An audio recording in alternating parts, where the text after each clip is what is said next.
Welcome to another episode of Conversations at Foothills by ISRA. Our topic today, impact of AI on human society. Chinese droid battalion that actually has live firearms is actually shooting those firearms. The next evolution of this native diplomacy or organic diplomacy that's happening online. Particularly with the recent negotiations between Iran and the United States.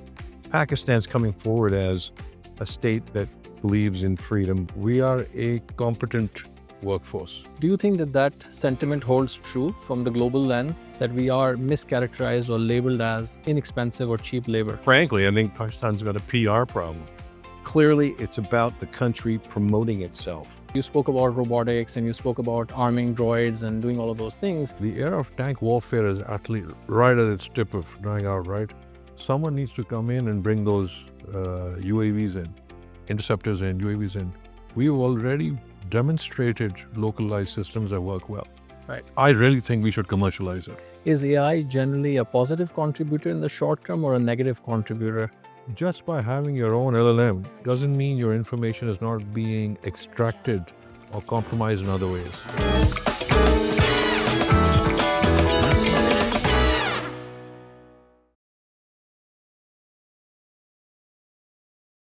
Welcome to another episode of Conversations at Foothills by ISRA. My name is Faizan Siddiqi and I'm joined by two esteemed colleagues and guests today. We have Chris Mathers, who is a former Canadian police officer with a long history of investigations in the financial crime space, anti-money laundering, and training a host of global institutions and individuals to better manage their outcomes. Chris is now a consultant who works on the intersection of law and AI, and he's been around the world and advising media and other organizations on how to better guard their information infrastructure. Welcome, Chris. Thank We you. also have Zeeshan Ahmed, who's a technical advisor and has operated in the crypto, Web3, and AI space before they were popular.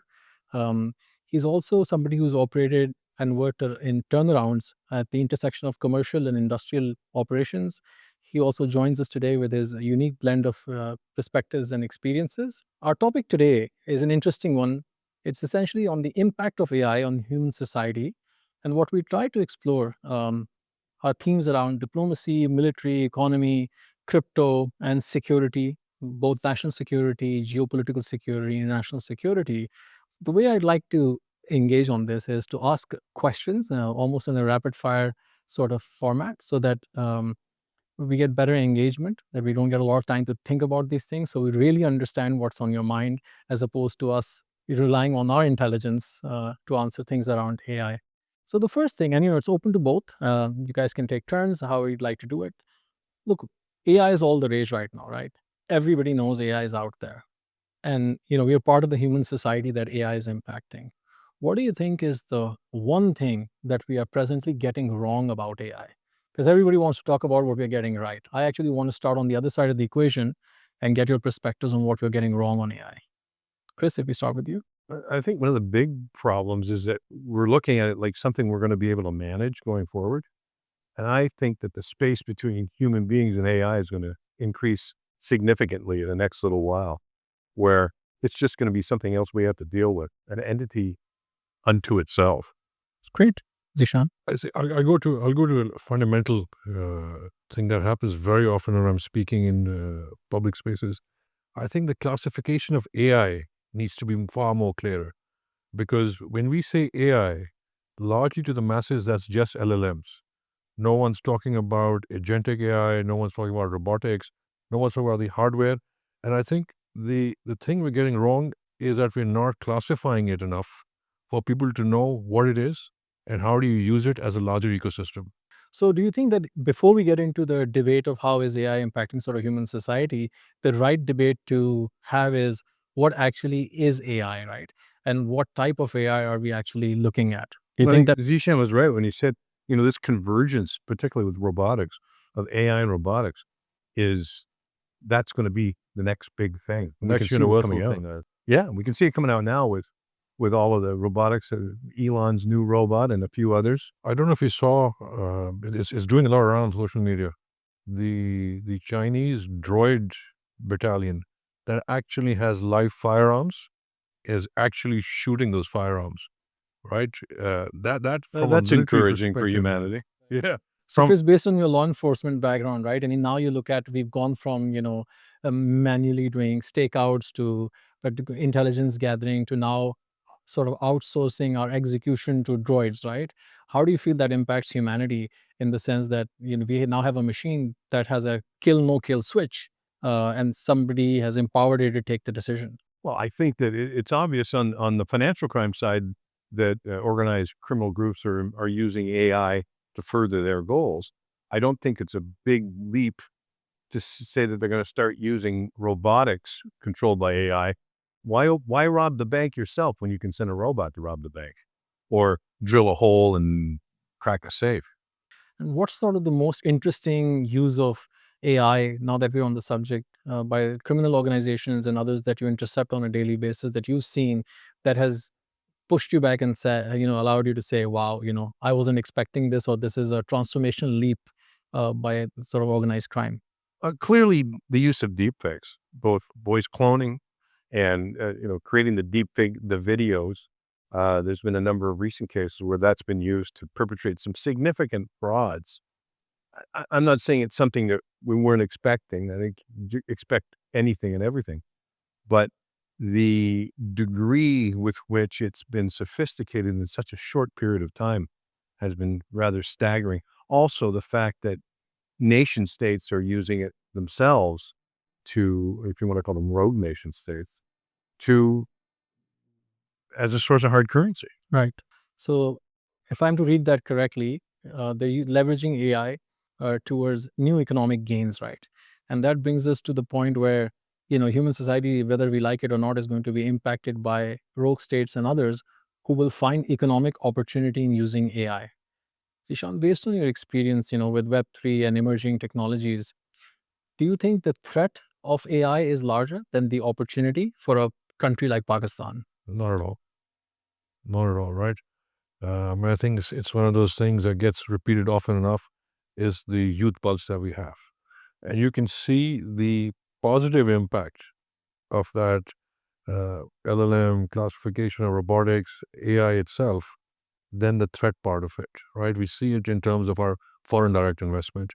We see it in terms of our remittance coming in for our freelancers. It does need to be curtailed, put in a box, but I don't think or ever think that the threat is going to be greater than the opportunity. So, if you were just top of mind, what do you think are the top three opportunities for the youth of this country, or top two, or the top opportunity to utilize AI based technologies? And I want to use a broad classification as opposed to just saying AI, be it LLMs, RAG, whatever.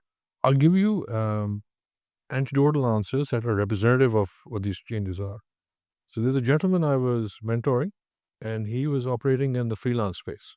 He would pick up a Fiverr client, go to a web designer, get the website designed, pay off, keep the change, keep put it in. The last 2 months, he is no longer going to a web designer.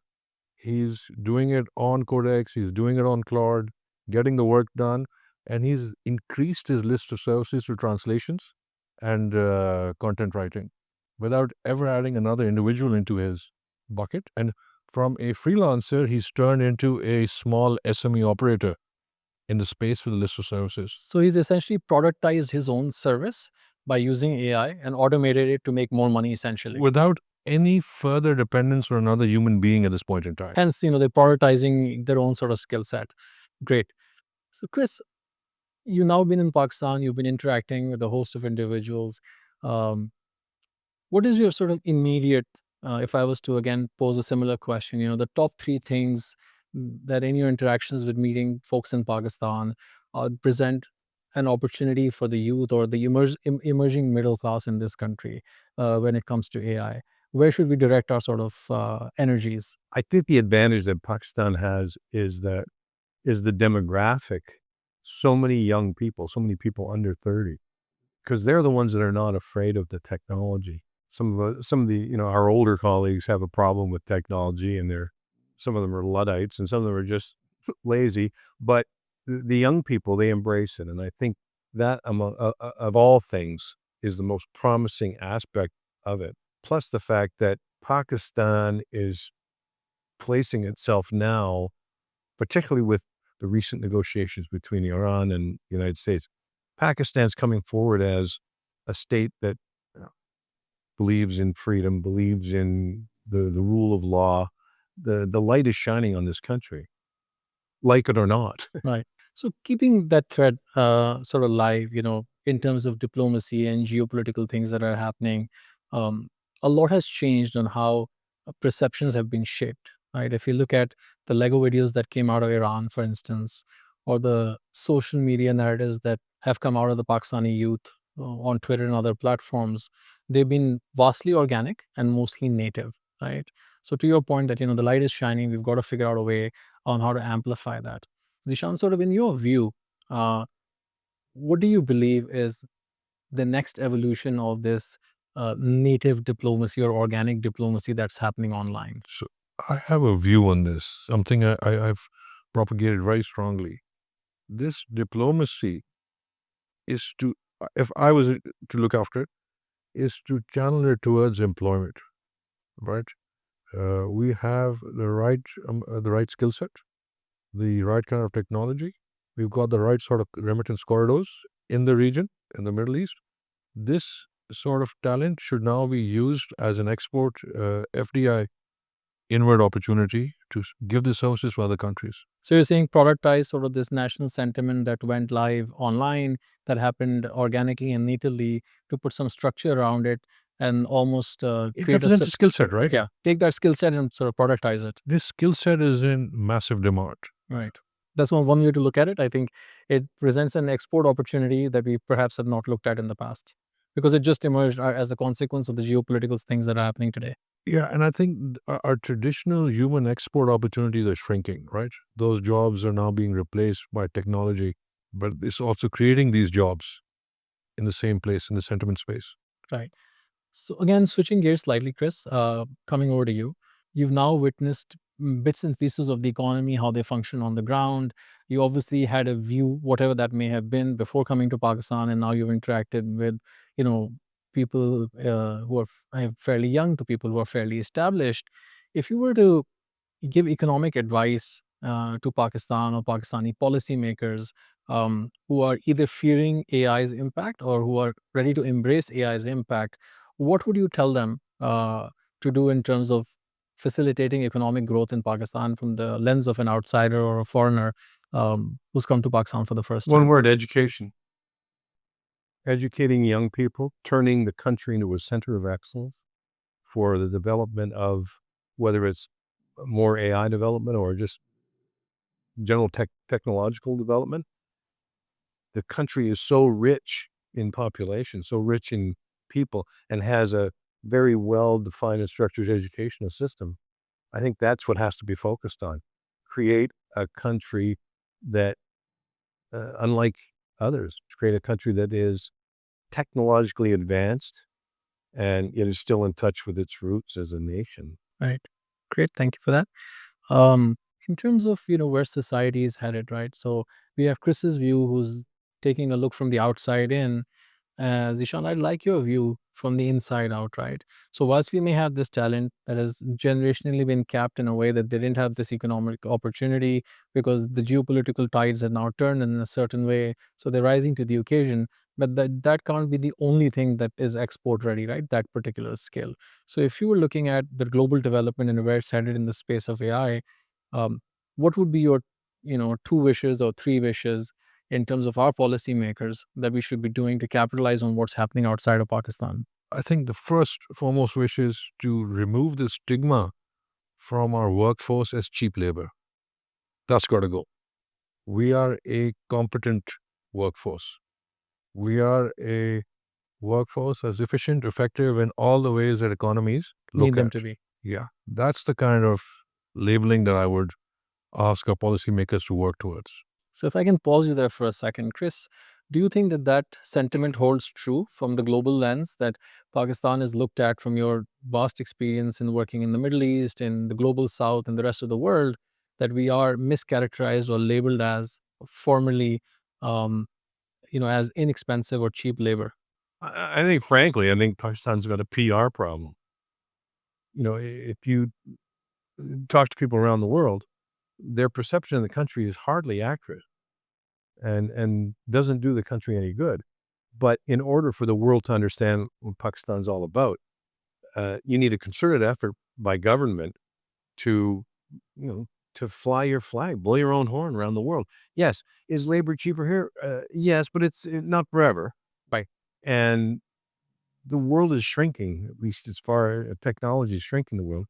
There's if someone's doing, writing code is something that's going to be put the window very shortly. But if someone's writing code here or writing code in the United States or in Canada, why would there be a lesser value on the person here?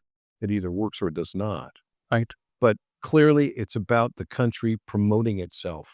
And returning to my allusion before, is that with what's happening between around the United States, spotlight's on the country. Take advantage of it. I agree.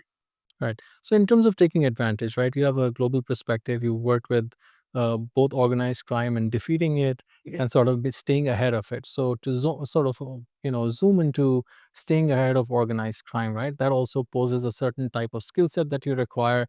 You're always anticipating, what their next move is.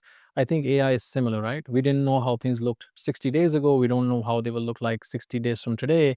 So sort of having that perspective and lens and operated in trying to always be ahead of other people, what do you think is pertinent advice both for policymakers and government in general to try and figure out or try to execute quickly, right? What would your sort of advice be to them, having sort of lived in that space? That's challenging. It's a people issue. We're talking about technology, but it all gets down to people. Right. People who are ready to put aside their own personal goals for the goals of their country, the goals of society. That altruistic mindset is sometimes difficult to foster. Right. But once you get it, once it becomes a source of national pride, then I think it will work. But that's a heavy lift to convince people to Align for that cause or you have to think about their country instead of thinking about themselves. fair enough. You said that the spotlight is obviously on Pakistan, whether we choose it or not. And that spotlight, in a large part, is also a spotlight that is not just on the political infrastructure of the country, but also the military infrastructure of the country. Zeeshan, from your perspective, obviously there are things that we've done right, and then things we will continue to do right. But what are the pitfalls that we should get ahead of in terms of how it pertains to AI from a sort of a military lens, right? What are the things that we should do to make sure because you spoke about robotics and you spoke about arming droids and doing all of those things.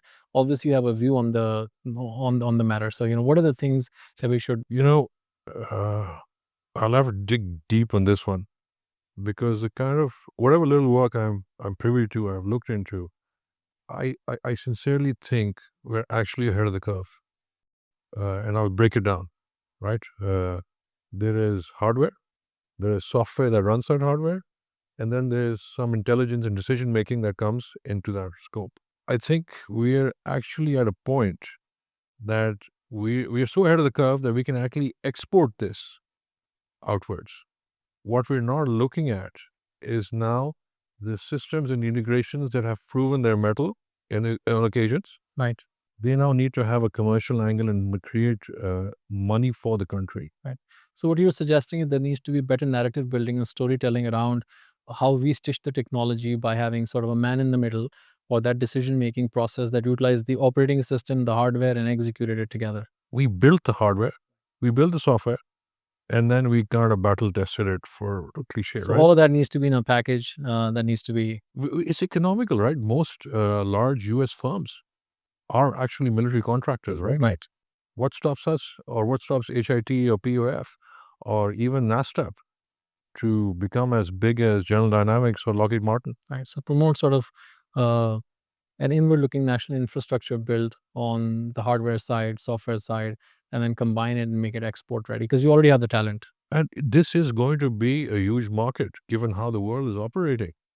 This is where old systems will need to be shut down, and there's now room for new systems. Right? I'll give you an example. The era of tank warfare is actually right at its tip of dying out, right? Someone needs to come in and bring those UAVs in, interceptors in, UAVs in. We've already demonstrated localized systems that work well. Right. I really think we should commercialize it. Right. We got to switch gears to something more lighthearted. Going from economy, diplomacy, military, and other aspects. The one thing that people are generally afraid of, every time something new sort of emerges, and with the emergence of AI, we have fake videos as innocent as cat videos being forwarded on WhatsApp to as harmful as people getting scammed. And that's what sort of kills the acceptability of something in society when the average user gets scammed or something bad happens, and that's their only frame of reference. How would you advise? And I sort of keep on going back to policymakers and others and government, because somebody has to take a key decision here, right? There is WhatsApp that's out there are other tools of propagation in social media out there, and there are bad things that will continue to happen, right? And you sort of made a career of intercepting bad things from happening. What should we be looking at so that the only trail that we follow is not a negative trail? Because the things that get amplified on social media or all of these bad things that AI was responsible for, what do you think is the counter narrative for that, to make sure that people look at the positive side of AI as well from a societal sort of perspective? A bit of a loaded question, given that, from the crime perspective, for example, which is what I specialize in. First of all, criminal groups are early adopters. They embrace technology quickly because they don't have the levels of approval. There's a lot of research being conducted now at the law enforcement level on using AI to detect and deter criminality. And deterrence is a very, very important factor. You can't detect everything, particularly in the world that we live in. And so what I think is that we can't be afraid of this technology, and we have to look for opportunities. As Zeeshan said, on the military side, we should be looking at, the drone technology, what have you. On a law enforcement side, well, a country like Pakistan could take the lead as well, developing uh, techniques using AI to detect these fraud attempts or these fraud the people perpetrating fraud globally. And what's changed now is that you don't even have to be in the same country to do these frauds. That's why deterrence is so important and prevention is so important, because we can't prosecute people on the other side of the globe. We can't catch them. We can't identify them. Right, but they can steal your money electronically. Yeah, from the basement of their mom's house, they can rob you. So we have to come up with some techniques to, well, for one thing, to enlighten the public so that we have less victims. An enlightened public will always be victimized less. Makes sense. So net, like if I ask both of you gentlemen for your perspective on the fact that, is AI generally a positive contributor in the short term or a negative contributor from your perspectives? How would you sort of frame that? Positive. But to go back to your earlier question, I had a thought as Chris was talking, right? How many people 10 years from now have sent $5 and $10 to their cousins in Africa to get those $2 million bounties, right? But we didn't put a clamp down on email. People just learned, The policies prince evolved, scams and right? whatnot have you. So people learned, and a bit of an expensive exercise, but people learned, policies evolved. I think the same will apply to AI. It'll always be a cat and mouse game between people trying to stop fraud and people trying to do fraud. But it will not hamper the process of growth, right? But to your question to me, I think it's short term, it is net positive economically, from an education perspective, from a research perspective.